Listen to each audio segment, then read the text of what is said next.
यार मैं हूं चितरंजन कुमार और आप देख रहे हैं हमारा न्यूज चैनल ट्रू न्यूज टीएनबीआर। दोस्तों, आप सबको पता है अपने देश में ही नहीं प्रत्येक देश में धर्म का एक ऐसा नाम है जिसके बारे में हर कोई एक्साइटेड होता है। और अब तो धर्म का चलन ऐसे हो गया है कि धर्म के लिए एक दूसरे के खून के प्यासे भी लोग हो गए हैं। पता नहीं धर्म का परिभाषा लोग कैसे कैसे गढ़ते हैं। हमें नहीं पता कि धर्म को किस एंगल से लोग देखते हैं, परंतु मैं आज जो देख रहा हूं उस धर्म में हमें धार्मिकता नहीं दिखती, उसमें सिर्फ और सिर्फ अधर्म ही दिखता है। हालांकि मैंने बचपन में पढ़ा था, मजहब नहीं सिखाता आपस में बैर रखना, हिंदी है हम वतन है हिंदोशिता हमारा। परंतु आज हिंदू मुस्लिम के खून का प्यासा है। हिंदू मुस्लिम के मस्जिद में जाकर के तोड़फोड़ करता है, मुस्लिम जो है हिंदू के साथ में ये करता है। मैंने कह सकते हैं कि भिन्न भिन्न प्रकार के धर्म के जो लोग हैं अपने पता नहीं धर्म के परिभाषा को याद है या नहीं है, या धर्म को समझते ही नहीं है, या इसी को अपना धर्म मानते हैं, मुझे ये नहीं पता। परंतु मेरे से अगर कोई पूछे कि धर्म क्या है, तो मेरे लिए धर्म का परिभाषा शायद यही हो सकता है कि धर्म वो ज्ञान है, धर्म वो संस्कार है, धर्म वो नॉलेज है जिसे हम ग्रहण कर करके लाइफ में इम्प्लीमेंट करते हैं, लाइफ में उसको ग्रहण करते हैं, और जिसे ग्रहण करने के बाद किसी दूसरे को लाभ पहुंचाएं, किसी को खुशी दे पाए, किसी के जीवन की रक्षा कर पाए। मेरे ख्याल से धर्म वही है। हमारे बीच में भाई ये बिशप ये रिंकू जी हैं। बिशप के मतलब आप नहीं समझते होंगे तो इतना मैं समझा देता हूं कि जो चर्च में लोगों को जो प्रीच करते हैं, उपदेश देते हैं, अपनी भाषा में ये लोग कहते हैं कि सुसमाचार सुनाते हैं, तो इसी प्रकार से ये सुसमाचार सुनाते हैं। और परमेश्वर का अर्थात यीशु मसीह की जो संदेश है, उनका जो उपदेश है, सुसमाचार है, ये लोगों के पास तक के जाकर के पहुंचाते हैं। इनके धर्म में क्या है, हम इस चीज को समझने का प्रयास करते हैं। पास्टर साहब, आपको सबसे पहले हमारे चैनल में बहुत बहुत स्वागत है। मैं सबसे पहले चितरंजन न्यूज चैनल का मैं स्वागत करता हूं, जिसने मुझे थोड़ा समय दिया। तो मेरा सवाल रिंकू जी ये है कि आप बिशप हैं, पास्टर हैं। ये बिशप क्या होता है, पास्टर क्या होता है? बिशप एक होता है जैसे चर्च के अंदर जिसको फादर कहा जाता है, या मंदिर के अंदर पुरोहित कहा जाता है। नहीं, मैं मंदिर की तरफ नहीं जाना चाहता हूँ, क्योंकि आप जिस रिलीजन से हैं, मीन्स क्रिश्चियनिटी से हैं, तो हम उसी पर बात करना चाहेंगे कि आप बिशप हैं। तो ये बिशप में और फादर में या ये पास्टर में क्या अंतर है? ये जो बिशप का पद भी होता है, जैसे पास्टर होता है, रेवरन होता है, बिशप होता है। ये बिशप का एक पद भी होता है जो बाइबल के ज्ञान को पाकर ज्ञान को सिखाने वाला होता है, और जो कुछ लोगों के ऊपर ठहराया जाता है वो परमेश्वर की ओर से जो चुना हुआ होता है उसको परमेश्वर। अच्छा, ये परमेश्वर कौन है? परमेश्वर कौन है? किसको परमेश्वर कहते हैं? उसका नाम क्या है? उसका नाम परमेश्वर है। वो जमीन और आसमान को बनाने वाला है, जिसने आकाश को बनाया, पृथ्वी को बनाया, और पूरा सृष्टि को उसी ने रचा है। उसी को हम परमेश्वर कहते हैं। तो उसे किसने बनाया होगा? उसको कोई बना नहीं सकता है। वो एक आत्मा है जो हर एक इंसान के अंदर है। जैसे हम लोग बाइबल को देखते हैं, बाइबल में परमेश्वर ने आकाश को बनाया, धरती को बनाया, और सब चीज ये जितना भी है ये सब परमेश्वर। हम लोग तो साइंस में पढ़े हैं, विज्ञान में पढ़े हैं कि पृथ्वी सूरज का एक छोटा भाग है। सूरज से टूट करके ये गिरा था और अपने अक्ष पर 22.5 डिग्री के अक्ष पर ये झुका हुआ है, और ये जो है ये सूरज का गोला है। तो इसको ये परमेश्वर ने, आपके परमेश्वर ने इसको कैसे बनाया? देखिए, जब धरती के ऊपर कुछ पृथ्वी नहीं थी, धरती नहीं था, आकाश भी नहीं था, उस समय परमेश्वर ने सूरज को बनाया।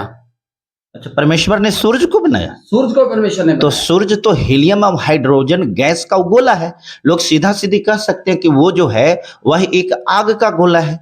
तो ये आग का गोला ये कैसे बना दिया गया? सूरज को बनाया क्योंकि दिन के अंदर रोशनी दे, अच्छा, और चांद को बनाया कि रात में। नहीं, ये सूर्य को बना कैसे दिए? वो तो आग का गोला। वैज्ञानिकों ने उसको ये किया, जांच किया, या कह सकते हैं कि इन्वेस्टिगेट किया, तो पता चला कि वो जो है मीन्स सूरज जो है वो हीलियम और ऑक्सीजन का ये गोला है। हीलियम और नाइट्रोजन का, शायद ये दो चीज का कॉम्बिनेशन है। क्योंकि जो मेरा धर्म ग्रंथ है उसमें लिखा हुआ है कि सूरज को परमेश्वर ने बनाया है। अच्छा, ठीक है। सूरज को परमेश्वर नहीं बनाया है, तो जल को किसने बनाया है? जल जब धरती नहीं था उस समय धरती के ऊपर जले जल था। हाँ, तो इस जल को भी परमेश्वर नहीं बनाया है? हाँ, जल को परमेश्वर, जिस समय धरती रचा गया उस समय धरती पर जल ही जल था और कुछ नहीं था, ना पेड़। नहीं, मेरा सवाल नहीं है। जिस प्रकार से पृथ्वी को परमेश्वर ने बना दिया, तो बनाने के बाद उस पृथ्वी पर जल भी परमेश्वर नहीं लाया? जल ऑलरेडी पहले था। मैंने पृथ्वी के पहले जल था। अच्छा, धरती के ऊपर केवल जल ही जल था और कुछ भी नहीं था। अच्छा, चलिए इन सारे सवालों से थोड़ा सा हम हटते हैं। आप लोग क्रिश्चियनिटी से बिलोंग करते हैं, ये यीशु मसीह को मानने वाले हैं। आप लोगों के ऊपर ये वो आरोप लगाया जाता है कि आप लोग धर्म बदलवा देते हैं। ये कैसे कर देते हैं, कैसे बदल देते हैं? देखिए, पहली बात तो मेरा कहना है ये, क्योंकि इंसान किसी का धर्म बदल नहीं सकता है। अच्छा, धर्म बदलने वाली। अच्छा, एक मिनट, आपने कहा कि इंसान किसी का धर्म नहीं बदल सकता है, तो धर्म बदल कौन सकता है? धर्म परमेश्वर ने एक नर और एक नारी करके बनाया। अच्छा, एक नर और एक नारी करके बनाया, उसका कोई धर्म नहीं है। धर्म एक ही है, वो इंसानियत। अच्छा, लेकिन कि इंसान को अपना कर्तव्य भूल के वो सच्चाई से दूर है, क्योंकि धर्म के नाम पे एक दूसरा से लड़ाई तो करना। नर और नारी बनाया और इंसानियत हमारा धर्म है, तो फिर इस पृथ्वी पर हिंदू, मुस्लिम, सिख, ईसाई, आप ईसाई हैं, कृष्ण हैं, तो ये क्या है? इसको क्या कहते हैं? मेरा कहने का मतलब यही है, मैं जहां तक जानता हूं, क्योंकि धर्म एक मन की भावना है। अच्छा, ठीक है। लेकिन कि धर्म, सबसे बड़ा धर्म एक ही है, इंसानियत।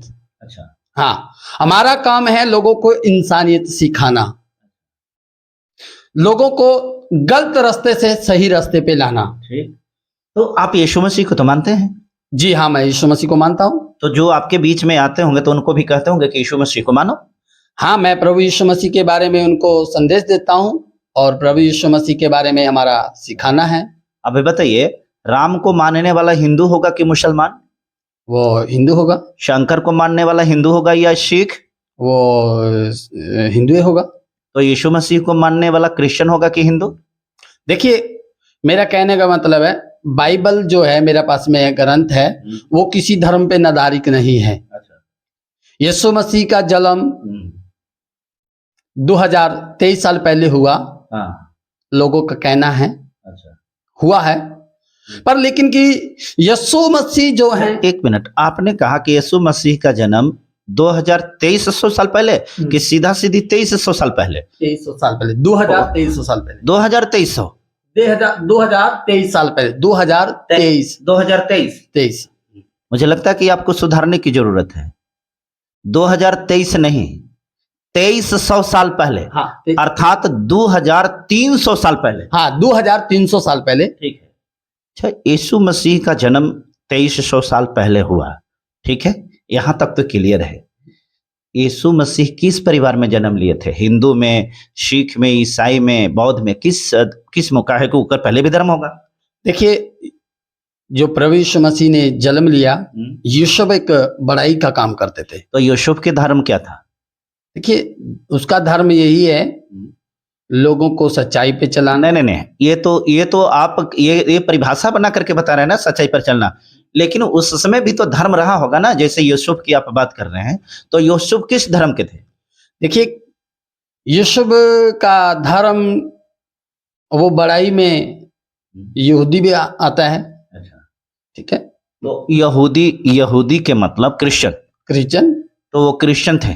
तो क्रिश्चियन अगर थे उनके पिता यूसुफ, तब फिर जब पहले ही से क्रिश्चियन था तो कहा तो जाता कि यीशु मसीह के आने के बाद क्रिश्चियन धर्म का माने ये हुआ है, उन्होंने क्रिश्चियन धर्म का स्थापना किया है। तो अगर पहले ही आप कह रहे हैं कि वो यहूदी थे माने ये क्रिश्चियन थे। देखिए मैं पहली बात तो ये बोलता हूं क्योंकि धर्म किसी चीज को निर्धारित नहीं है।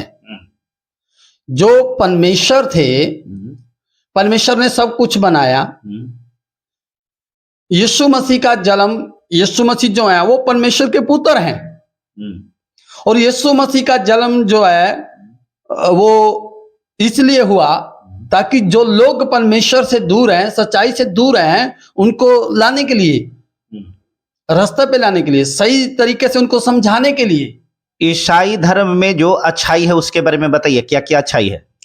अच्छाई धर्म में, ईसाई धर्म में अच्छाई का मतलब यही है, क्योंकि ईसाइयों का जहां तक भी है वो किसी से ज्यादातर लड़ते नहीं है, ठीक है, किसी से बैर ज्यादा नहीं लड़ते हैं, लेकिन लड़ते हैं, विरोध नहीं करते हैं, लड़ते नहीं है किसी के साथ में। अगर कोई उसको मारपीट करे तो देखिए अगर मारपीट करता है, सबसे बड़ी बात तो है उनको शिक्षा एक दिया जाता है कि हे स्वर्गीय पिता इनके माफ कर। जैसे यीशु मसीह क्रूस पे चढ़ाए गए, उसने एक बात कहा कि हे पिता इनको क्षमा कर, ये नहीं जानते कि ये क्या कर रहे हैं। तो हमारा काम ये रहता है उनको क्षमा करना। यीशु मसीह क्रूस पर चढ़े क्या संदेश दिए? यीशु मसीह संदेश यही दिए हैं। यीशु मसीह का संदेश है, उसने यही बोला है, क्योंकि जिस समय यीशु मसीह क्रूस पर चढ़ाए गए हैं, उनको क्रूस पर चढ़ाया, उनके अंदर हालांकि कोई गुनाह नहीं बताया जा रहा है, कोई पाप उनके ऊपर नहीं है, कोई दोष उनके ऊपर नहीं है। जो उस समय में पिलातुस राजा था, उसने भी कहा कि मैं इसके अंदर कोई दोष नहीं जान रहा हूं, कोई दोष इसके अंदर नहीं देख रहा हूं मैं। तुम किस रीति से कहते हो क्रूस पे चढ़ाने के लिए? मेरा सवाल वो नहीं है। यीशु मसीह अपने जीवन में बहुत सारे आश्चर्य कर्म किए, बहुत सारे मिराकल्स किए, जैसा कि बताया जा रहा है। मैं जानना चाहता हूं कि क्रूस पर चढ़ने के बाद क्या जनमानस में लोगों को क्या करने के लिए संदेश दिए? संदेश दिए हैं जनमानस में, मानस लोगों में, मानव लोगों में एक ही संदेश दिए हैं कि एक दूसरों से प्रेम करना और एक दूसरे को क्षमा करना। बहुत बहुत धन्यवाद। देखिए जैसा कि इन्होंने बताया कि ये सच्चाई है कि यीशु मसीह ने इस दुनिया में आए और आकर के इस दुनिया वालों को सिर्फ यही संदेश दिए, ये सीख लाए कि देखो मैं परमेश्वर का पुत्र हूं। परमेश्वर के पुत्र होने के बावजूद भी मैं क्रूस पर चढ़ करके अपनी कुर्बानी दिया। उन्होंने जब उनको अंतिम समय में, जब उनके हाथ में पैर में कील ठोके जा रहे थे, तो उन्होंने अपने पिता से, अर्थात परमेश्वर से, जो उनके पिता कहे जाते हैं, उनसे उन्होंने कहा कि हे पिता तू इन्हें क्षमा करना, क्योंकि ये नहीं जानते कि क्या कर रहे हैं। और इस प्रकार से इस दुनिया में वो आकर के मानव के बीच में आपसी प्रेम, उन्होंने यहां तक के कहा कि अगर तुम्हारा कोई शत्रु है, अगर तुम्हारा कोई बैरी भी है, उससे भी तू प्रेम करो, और अगर कोई व्यक्ति तुमको, तेरे साथ कोई अपराध करे, कुछ भी करे, तो उसे तू क्षमा करो। तो शांति, प्रेम, भाईचारा और क्षमा का संदेश देने वाले यीशु मसीह हैं। मैं ये तो नहीं जानता विशेष कि बाइबल में और कौन कौन सी व्यवस्था है, परंतु इन्होंने जो भी बताया, मैं आपको बहुत बहुत धन्यवाद देता हूं कि आप अपनी बात को रखें। और आप तमाम लोगों से मेरा निवेदन है, धर्म के चश्मा से नहीं बल्कि सिर्फ एक नजरिए से देखिएगा, संदेश क्या है, संदेश के पीछे छुपा हुआ राज क्या है। क्या वास्तव में धर्म हमें सिखाता है आपस में लड़ाई झगड़ा करना? क्या धर्म हमें बताता है आपस में नफरत करना? क्या धर्म हमें बताता है एक दूसरे के साथ में चोरी डकैती, दूसरे को प्रभावित करना? क्या यह बताता है व्यभिचार करना, किसी की मां बहन की इज्जत के साथ खिलवाड़ करना? क्या यह धर्म बताता है? शायद नहीं।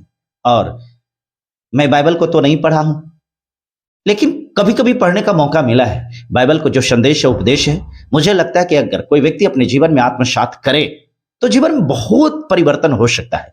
बहुत बहुत शुक्रिया। जो लोग हमारे चैनल को अभी तक सब्सक्राइब नहीं किए हैं, आपसे निवेदन है कि चैनल को सब्सक्राइब कर लीजिए और इस वीडियो को ज्यादा से ज्यादा लोगों तक पहुंचाइए, ताकि धर्म का सही ज्ञान लोगों के बीच में मिलने पाए। शुक्रिया, थैंक यू।